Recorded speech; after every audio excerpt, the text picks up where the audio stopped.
Hey there, safety pros.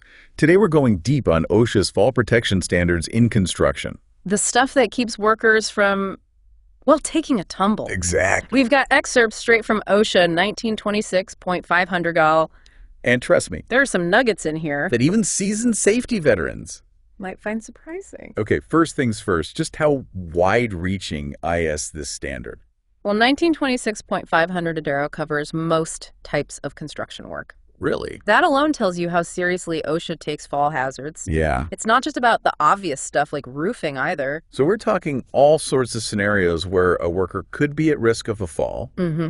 But there are some exceptions, right? Exactly. Like I wouldn't expect OSHA to be regulating someone walking across a flat parking lot pre-construction. Section 1926.5 Center Down A2 lays out those exceptions. Okay. Inspections before construction starts are one example. Okay. And work on scaffolds falls under Subpart L. Steel erection under Subpart R. Okay. OSHA gets very granular. This is where it gets tricky for folks, I think. Knowing which subpart applies to which task on a job site. Absolutely. It's not a one-size-fits-all situation. You need to be laser focused on what specific work is being done Right. to apply the right regulations. And once you know the right subpart, then you can dive into the details of fall protection systems themselves. Which is covered in 1926.502. Now, I'm assuming it's not enough to just like have harnesses and lanyards lying around. Right. OSHA cares about how they're used too, right? You bet. Okay. Proper installation and correct usage are key. Got it. And it's not just about the equipment itself. Use more. The standard emphasizes the crucial role of training. Which brings us to section 1926.503. Yes. Where OSHA gets very specific about training requirements for anyone who might be exposed to fall hazards. Employers really need to be on top of this. For sure. It's not enough to just check a box. I agree. Workers need to understand the equipment, how to use it properly, and what to do in an emergency. We're literally talking about life and death here. Absolutely. And this is the part I find fascinating, Oh, the yeah. definitions section. Yeah. It's almost like OSHA's own dictionary for fall protection. And it gets granular, folks. It does. Each term has a specific meaning that impacts how you approach fall protection on site. I see. Let's take anchorage, for instance. Okay. We all know what an anchor is, but in OSHA's world, Yeah. it has to be more than just a sturdy hook. Right. It needs to be a verifiable, secure point of attachment for your entire fall arrest system. I gotcha. And then there's the distinction between a body harness and a body belt. I know OSHA phased out body belts for fall arrest, Yeah. but I've always been curious why I see. they seem like they do the job right. Well, on the surface, maybe. Okay. But think about the physics of a fall. Right. Body belts concentrate the force on the abdomen, which can lead to some pretty nasty internal injuries. Oof. Harnesses, on the other hand, distribute that force more evenly across the body, reducing the risk of those types of injuries. So it's not just about stopping the fall. Right. It's about minimizing the potential for harm during that sudden stop. Makes sense. Okay, what about free fall distance? Okay. That sounds self-explanatory. Yeah, But I'm betting OSHA has a very specific way of defining it. they do. Oh. And it's critical for selecting the right equipment. How so? Longer free fall distance equals more force, which means you need a system that can handle a longer deceleration distance. Well, you can't just grab any old lanyard and hope for the best. Exactly. You need to factor in that potential fall distance to make sure the equipment can actually do its job safely. You need to choose the right tool for the job. Uh-huh. And that means understanding exactly what OSHA means by free fall distance in relation to the specific work being done. Now, for a term I hear tossed around a lot on job sites. Okay. Leading edge. It sounds kind of dramatic. Yeah. But what's the official OSHA definition? Think of it as the edge of a work surface Okay. that's constantly moving as construction progresses, like when you're decking a floor or shingling a roof. Got it. The hazard is that it's inherently unprotected. So as the leading edge moves, you've got this ever-changing fall hazard to deal with. You said it. That's got to make fall protection planning tricky. It requires constant vigilance and adjustment Yeah. to keep pace with the work. I can imagine. It's not static, Oh. so your safety measures can't be either. Okay, we've also got controlled access zone and warning line system in our OSHA dictionary here. Okay. These sound like alternative approaches to traditional fall protection, right?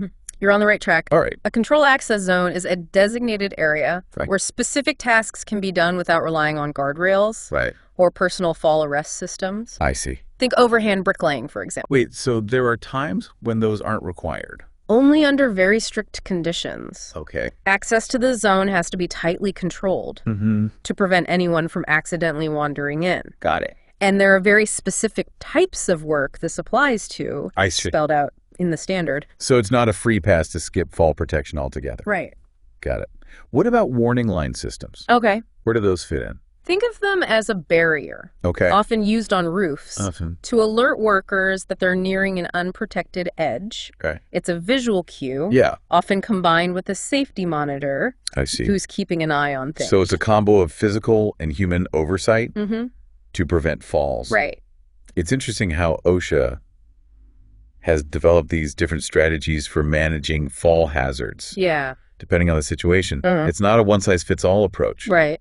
Which I guess makes sense given how varied construction work can be. Exactly. But it does mean you need to be extra careful. Yes. To apply the right strategy in the right context.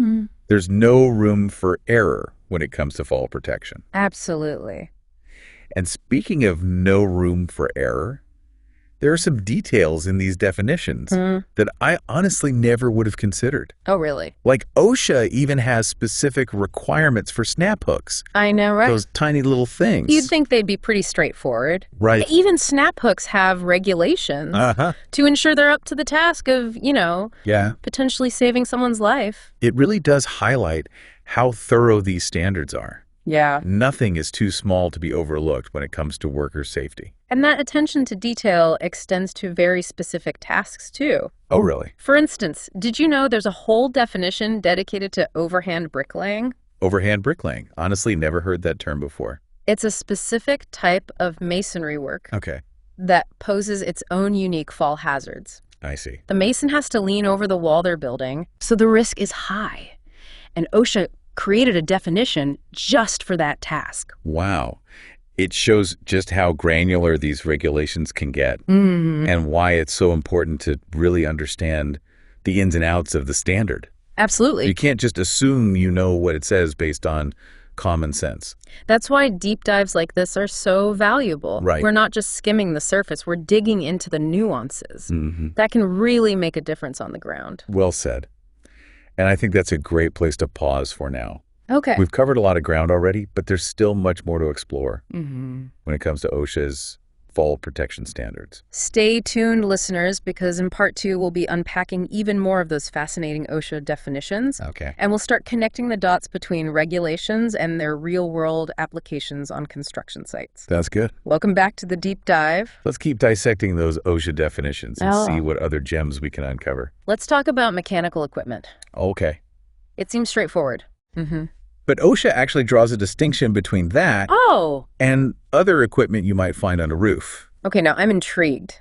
Break it down for us. So they define mechanical equipment as any motor or human-powered wheeled equipment used for roofing. But Booty, they specifically exclude wheelbarrows and mop carts.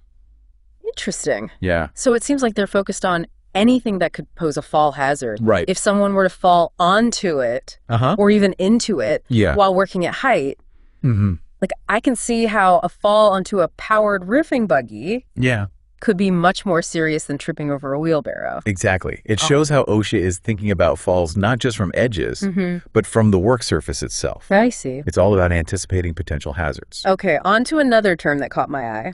Opening. Again, seems simple enough, but I'm guessing OSHA has a very specific picture in mind. You bet. Okay. They define an opening as a gap or void in a wall or partition that's at least 30 inches high and 18 inches wide. So not just any little crack in the wall. There's a threshold where it becomes a legitimate fall hazard.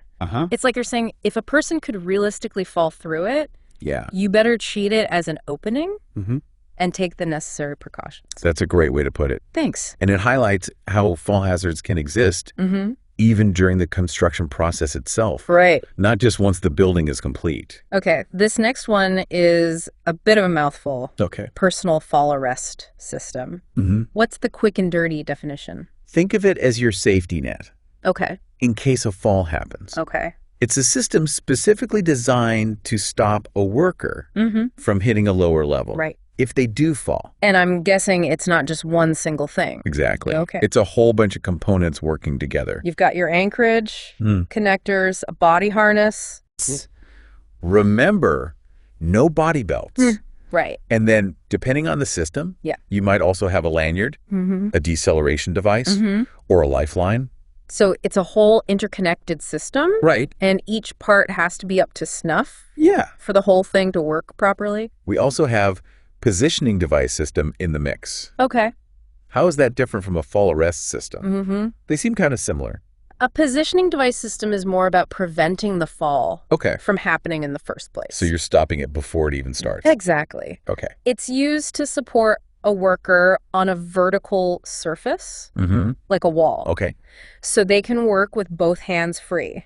So it's not about catching them as they fall. Right. It's about keeping them stable so they don't fall. Precisely. I see. Think of rock climbers. Oh, okay. Their harnesses and ropes are a positioning device system, helping them stay secure against the cliff face. Okay, pop quiz time. What's a rope grab? Ooh, I like where this is going. A rope grab is a type of deceleration device that attaches to a lifeline. If a fall occurs, it automatically engages to stop the fall. So it's like an emergency brake for your fall arrest system. Perfect analogy. Awesome. It locks onto the lifeline to limit how far and how fast a worker falls. Right. Again, it's all about reducing the severity of the impact. Now, we can't talk fall protection in construction without talking about roofs. And naturally, OSHA has specific definitions for different types of roofs. Right. Like low slope roof and steep roof. I'm guessing it all comes down to the angle. You nailed it. Okay. A low slope roof has a slope of 4 and 12 or less. That means for every 12 inches horizontally, the roof rises 4 inches or less. Right. A steep roof has a slope greater than that. Okay.